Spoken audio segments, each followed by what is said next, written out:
నమస్తే, నా పేరు రామకృష్ణ. మీరు చూస్తున్నారు అగ్రిటెక్ తెలుగు. మనమైతే ఇప్పుడు వచ్చేసి హైదరాబాద్లో ఉన్నటువంటి నాక్రోబయోటిక్లో అయితే ఉన్నాం. ఇక్కడ నాక్రోబయోటిక్లో ఎప్పటికప్పుడు ఆర్గానిక్ ప్రొడక్ట్స్ కొత్త అయితే తీసుకొస్తుంటారు. దాదాపుగా 20 సంవత్సరాల నుంచి ఈ సంస్థ అయితే ఉంది. కంప్లీట్గా ఆర్గానిక్ ప్రొడక్ట్స్ అయితే కనుక రైతులకు అందించడం జరుగుతుంది. వీరి దగ్గర ఉన్నటువంటి అన్ని ప్రొడక్ట్స్ గురించి కూడా మనం చాలా వీడియోస్ చేయడం జరిగింది. ప్రతి ప్రోడక్ట్ గురించి కూడా రైతుల నుంచి 90% పాజిటివ్ ఫీడ్బ్యాక్ ఉంది. ఎక్కడైనా వాళ్ళు వాడే విధానంలో తేడా ఉండటం వల్ల ఏదైనా నెగిటివ్ మాట్లాడవచ్చు, కానీ మ్యాక్సిమం వాడిన ప్రతి ప్రోడక్ట్ కూడా దాని రిజల్ట్ అయితే ఖచ్చితంగా రైతులు అయితే చూసామని చెప్తున్నారు రైతులు అడిగినప్పుడు. అయితే ఇప్పుడు సుధాకర్ చౌదరి గారు మనతో ఉన్నారు. వీళ్ళు ఏంటంటే కొత్తగా 2 ప్రోడక్ట్స్ అయితే తీసుకురావడం జరిగింది.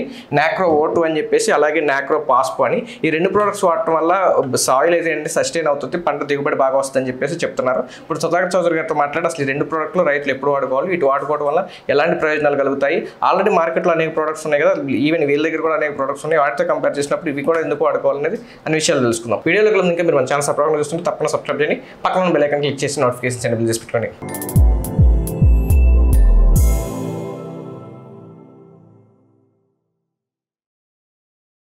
సార్ నమస్తే అండి. నమస్తే రామకృష్ణ సార్, మనం గతంలో చాలా వీడియోస్ చేసాము, రైతుల నుంచి కూడా మంచి స్పందన అయితే ఉంది. ఇప్పుడు కొత్త ప్రోడక్ట్స్ తీసుకొచ్చారు. అసలు ఈ ఒక్కొక్క ప్రోడక్ట్స్ గురించి, అసలు ఈ ప్రోడక్ట్స్ ఏంటి, ఎట్లా ఉపయోగించుకోవాలి కొంచెం క్లియర్గా చెప్పండి. ఒకటండి రామకృష్ణ గారు, ఇక్కడ ఇప్పటి వరకు మనం గత 15-16 సంవత్సరాల నుంచి మన కంపెనీ చేసేది కూడా అన్ని కంపెనీ లాగానే వ్యవసాయ ఉత్పత్తులు అన్నాం, లేదంటే ప్రొడక్ట్ అంటాం. దీన్ని ప్రొడక్ట్స్ అనడానికి వీలు లేదు. మీరు ఒక చిన్న సవరణ ఏంటంటే, ఇప్పటి వరకు ఏ కంపెనీ ఏమైనా సరే రసాయన ఎరువులను, లేకపోతే ఆర్గానిక్ ఎరువులను, లేకపోతే బయో ఎరువులను, రకరకాల ఎరువులు అమ్ముతాం. తర్వాత మైక్రోన్యూట్రియంట్స్ అమ్ముతున్నాం, లేదా సెకండరీ ఎలిమెంట్స్ అమ్ముతున్నాం. ఇప్పుడు ఇది భారతదేశంలో మొట్టమొదటిసారిగా ఒక వినూత్నమైనటువంటి ఉత్పత్తి అనే సందర్భంలో ఓన్లీ కంటెంట్. ఓకే, అంటే ఏ వ్యవసాయం చేసిన రైతు ఈ 2 ఉపయోగించుకోవచ్చు. ఓకే, ఎందుకు ఉపయోగించాలి అంటే, ఈ వ్యవసాయంలో రసాయన వ్యవసాయం చేసినా, సేంద్రీయ వ్యవసాయం చేసినా, బయో వ్యవసాయం చేసినా, ఏ వ్యవసాయం చేసినా మనిషికి శ్వాస పీల్చడానికి, బతికొనడానికి ఆక్సిజన్ అవసరమో, పంట వేరు ద్వారా ఆహారం తీసుకోవాలంటే నాక్రో O2 కావాలి. ఓకే. రెండోది, రైతు వాడేటువంటి DAP కానీ, యూరియా కానీ, పొటాష్ కానీ, జింక్ కానీ, మెగ్నీషియం కానీ, కాల్షియం కానీ ఏది వాడినా వాటన్నిటినీ ఆ మైక్రోవేవ్ సిస్టమ్ అంతా కూడా డెవలప్ చేసి హెల్దీగా ఉంచడానికి కార్బన్ కావాలి. ఓకే. దీంట్లో ఫస్ట్ కార్బన్ తీసుకుందాం. కార్బన్లో మనం దేనికి వాడతాం? కార్బన్ అంటే సేంద్రియ ఎరువుల ద్వారా వచ్చేదాన్ని కార్బన్ అంటాం. కానీ దీంట్లో అంటే చూడండి, ఒక లీటర్ బాటిల్ తీసుకొని 1 ఎకరానికి రైతు వాడితే, ఒక ట్రాక్టర్ పెండ పోగులు అంటే 1 టన్ నుంచి 2 టన్నుల సేంద్రియ ఎరువు తీసుకొని దాన్ని చెక్ చేపిస్తే కార్బన్ శాతం ఎంత వస్తుందో దీనిలో 1 లీటర్లో అంత ఉంటుంది. అంటే ఒక 5 లీటర్ల క్యాను ఒక 5,000 రూపాయలు పెట్టి ఒక రైతు కొనుక్కుంటే 3 నుంచి 5 ట్రాక్టర్ల పెండ పోగు వాడితే, లేదా సేంద్రియ ఎరువు వాడితే వచ్చే కార్బన్ ఏదైతే ఉందో ఇది 5 లీటర్లో వస్తుంది. Simple agenda. అయితే ఏంటి, దానిలో కార్బన్తో పాటు రకరకాల మైక్రోవేవ్ సిస్టమ్తో వస్తుంది. రెండోది ఏంటంటే నెగిటివ్ కూడా ఉంటుంది. ఎందుకంటే మనం పెండ దెబ్బలు ఏం చేస్తాము, చెత్త చెదారం పిన్నిసి వేస్తాం, దాంట్లో నెగిటివ్ కూడా ఉంటుంది. ఇప్పుడు ఈ మధ్య ప్లాస్టిక్ కవర్స్ వస్తుంది, ప్లస్ ఆ భూమిలోపై రకరకాల ఉంది. ఇక్కడ ఎక్కడ కూడా 0.01% కూడా దీంట్లో కెమికల్ లేదు. 282 పారామీటర్స్లో chemical free organic carbon. Direct carbon ఇస్తున్నాం మనం. ఇక్కడ ఇంకోటి ఏంటంటే, కార్బన్ యొక్క గొప్పతనం 40% కావాలి. ఏ రైతు కూడా దీన్ని గుర్తించింది లేదు ఇప్పటి వరకు. అర్థమైంది అంటే, ఇది ఎలిమెంట్గా ఎందుకు ఇవ్వాల్సి వచ్చింది ఈరోజు అంటే, ఇది న్యాచురల్గా తీసుకోవాల్సిందే. ఆ యొక్క న్యాచురల్గా తీసుకునే విధానాన్ని రైతు మర్చిపోయాడు. ఏంటి ఆ రైతు అంటే, గేదెలు లేదా పచ్చి రొట్టె ఎరువులు, ఎండపోగు, మన పశువులు ఉంటే దెబ్బ వస్తుంది, దెబ్బ ద్వారా భూమిని వేస్తే సేంద్రీయ కార్బన్ పెరుగుతుంది. అది సార్. ఇప్పుడు ఏంటంటే, మామూలుగా ఇంతకుముందు సాయిల్లో కార్బన్ శాతం ఉంటేనే మనం వేసే రసాయన ఎరువులన్నీ కూడా యూటిలైజ్ అవుతాయి. కార్బన్ లేకోకుండా అసలు మొక్క ఏమీ చేయలేదని చెప్పేసి సైంటిస్ట్ చెప్తున్నారు. ఇప్పుడు ఏంటంటే, ఈ ఆర్గానిక్ మెన్యూర్స్ లేకపోవడం వల్ల కార్బన్ శాతం తగ్గిపోతుంది, రసాయన ఎరువులు ఎక్కువ వేయటం వల్ల. ఆ సేమ్ ఆ కార్బన్ ఇది రీప్లేస్ చేస్తుందా? అవునండి, అదే చెప్తుంది నేను మీకు. 5 ట్రాక్టర్ల పెండపోగు తీసుకొని ఒక రైతు ఎరువు వేసి దాంట్లో అరటి పెట్టాడు. ఇది 5 నుంచి 10 లీటర్లు వాడి అరటి పెట్టాడు. దానికంటే 200% రిజల్ట్ ఉంటుంది. ఇక్కడ నేను ఎక్కడ కూడా ఎరువుల గురించి మాట్లాడతలేదు, న్యూట్రియంట్ గురించి మాట్లాడతలేదు, బయో ఫర్టిలైజర్ గురించి మాట్లాడతలేదు. ఫస్ట్ సాయిల్ యొక్క ఫెర్టిలిటీ పెరగడానికి, భూసారం పెరగడానికి మెయిన్ కావాల్సింది కార్బన్. అవును. ఓకే అండి.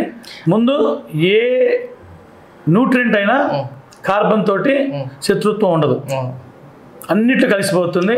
మెయిన్ కార్బన్ కావాలి, దాన్ని సేంద్రీయ కార్బన్ అంటున్నాం. ఇప్పుడు మీరు ఏ కంపెనీలో అయినా మందులు తయారు చేసేటప్పుడు గ్రోత్ ప్రమోటర్లు అని లేకపోతే పెస్టిసైడ్స్ అని ఇన్సెక్టిసైడ్స్ అని ఇలా డివైడ్ చేస్తారు కదా, దీన్ని ఏం చేస్తారు? అసలు సార్ ఏది పని చేయాలన్న ఫస్ట్ అదే చెప్తుంది నేను. అసలు దీన్ని మీరు ప్రొడక్ట్ అనడానికి వీల్లేదు. ప్రపంచంలో ఏ రైతు ఏ దేశం వ్యవసాయం చేసినా నాక్రోఫాస్ఫో వాడాల్సింది. దీనికి అడిషనల్గా మనకు ఉన్నటువంటి టెక్నాలజీ ఏంటంటే పిఎస్పిని కూడా దీంట్లో చేస్తున్నాం. ఇది licensed product. Phosphorus salvaging bacteria add చేసి 10⁻11 కౌంట్ ఇస్తున్నాం మనం. అయితే ఏంటి న్యూట్రియంట్ ఏదైతే ఉందంటే కరగకుండా భూమిలో ఉన్నటువంటి ఫాస్ఫరస్ని డిజాల్వ్ చేస్తుంది. రెండు, ఎప్పుడైతే సాయిల్ యొక్క కార్బన్ శాతం పెరుగుతుందో రైతు వాడేటువంటిది, సపోజ్ ఒక రైతు డిఏపి వాడాడు, ఆ డిఏపి ఉపయోగపడే విధానాన్ని పెంచిద్ది. మామూలుగా 10 కిలోలు ఉపయోగపడుతుంది.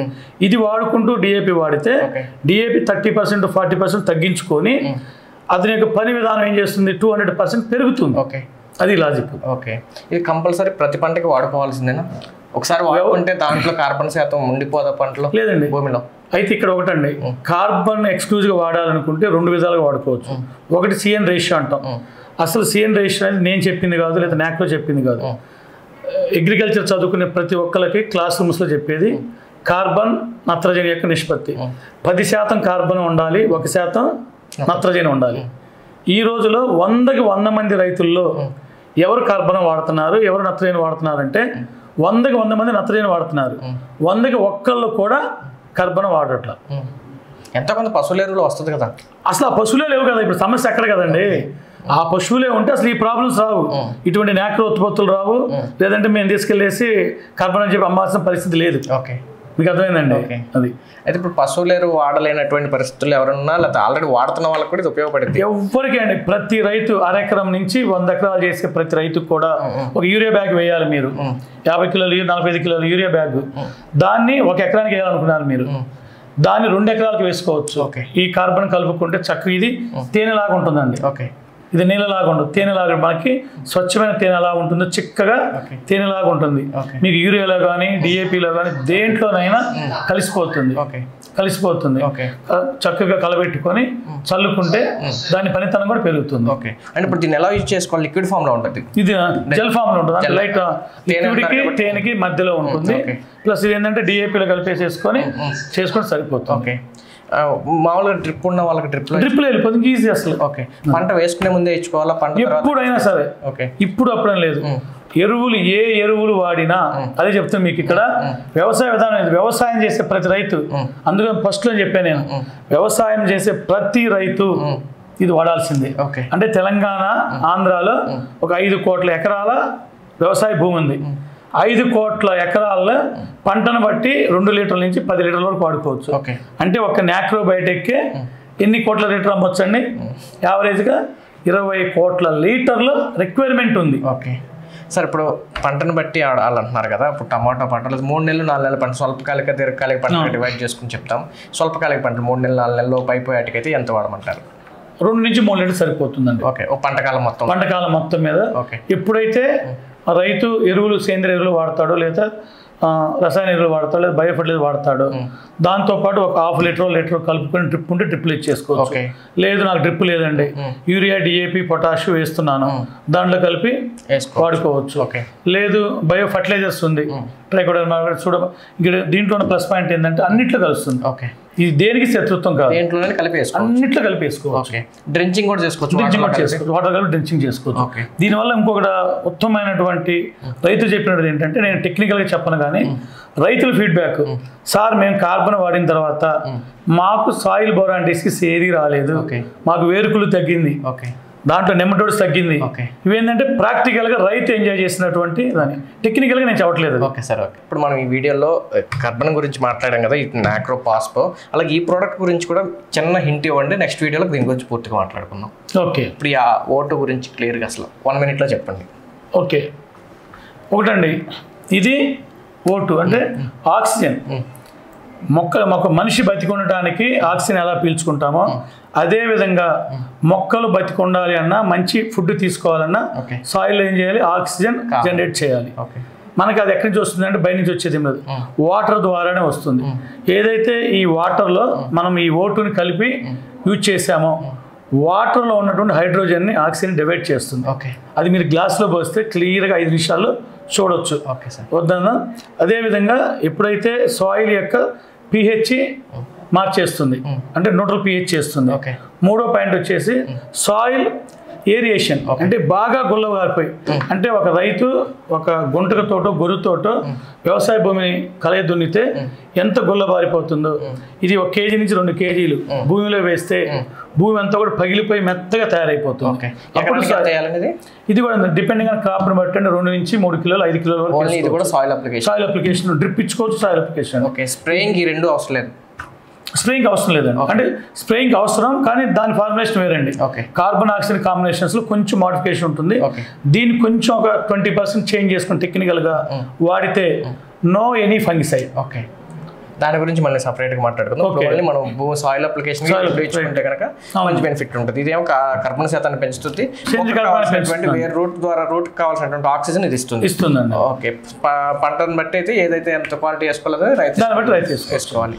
ఓకే చౌదరి గారు, అయితే ఇప్పుడు ఇదైతే రైతులకు ఎకరానికి లీటర్ నుంచి 2 లీటర్లు మాక్సిమం 5 లీటర్లు ఇచ్చుకోవచ్చు అంటున్నారు. మాక్సిమం కాదండి, 5 లీటర్లు 50 లీటర్లు వేసుకోవచ్చు. ఓకే, ఇది కూడా అంతేనండి. ఇది మాక్సిమం వచ్చేటప్పటికి 5 కేజీలు సరిపోతుంది. 5 కేజీలు ఇది అంటే పండ్ల తోటలను బట్టి నేను అది డీటెయిల్స్ మీకు నెక్స్ట్ వీడియోస్ లో నేను చెప్తాను. అంటే హార్టికల్చర్ తోటలకి ఎంత వాడాలి, కమర్షియల్ క్రాప్స్ కి ఎంత వాడాలి, చిన్న తోటలకి ఎంత వాడాలి అనేది సరిపోతుంది. నెక్స్ట్ వీడియోలో మొత్తం ముందైతే కనుక ఈ రెండింటి గురించి తప్పకుండా. ఫ్రెండ్స్ చూసారు కదా, మనకి ఏ పంటకైనా సరే కర్బనం అనేది ఖచ్చితంగా కావాలి. ఎందుకంటే గత కొన్ని రోజుల నుంచి అయితే కనుక ఈ పశువులు అనేది తగ్గిపోవడం వల్ల పశువు ఎరువు అనేది అసలు పూర్తిగా లేదు. దానివల్ల ఏంటంటే పంటలు దిగుబడి రానటువంటి పరిస్థితి, అనేక రకాల ఎరువులు ఎక్కువగా వేయడం వల్ల కూడా ఈ కర్బన శాతం తగ్గిపోయి భూములన్నీ కూడా చౌడుబారిపోతున్నటువంటి పరిస్థితి. వాటి కోసం అయితే కనుక మొట్టమొదటిసారి నాక్రోవాల్ అయితే కనుక ఈ పాస్పో అనేటువంటి పేరుతో అయితే కనుక ఈ కర్బన్ అనేది తీసుకురావడం జరిగింది.